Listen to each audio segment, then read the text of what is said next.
అత్తయ్య మావయ్య దగ్గరికి రావాలంటే ఒక్కటే మార్గం. ఏంటి? నీ పెళ్లి. ఎవరైనా ఉన్నారా? అంటే అదే ఉండేది కాలేజ్ లో. మేబీ ఇప్పుడు వెళ్ళిపోయి ఉండదు. అట్టా అయితే నాకు కూడా 10-15 మంది ఉన్నారులే. అదే సారీ, 10-15 మంది వెంట పడ్డారని. ఇప్పుడు ఎవరు లేరా?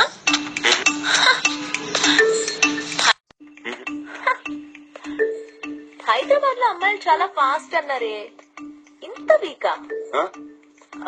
కాదు, ఇట్లాంటి అమ్మాయి కావాలని ఏమైనా కోరికలున్నాయా?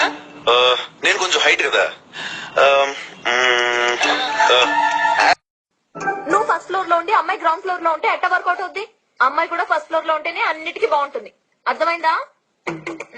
ఇంకేమన్నా ఉన్నాయా? చదువుకున్న అమ్మాయి అయితే బెటర్. ఏంటి బెటరు? తింటావా చదువుని? చదువుకునే కాడి నుంచి నువ్వు నేను సమానం, బొంగు భోషణం అని ప్రతిరోజు గొడవలు.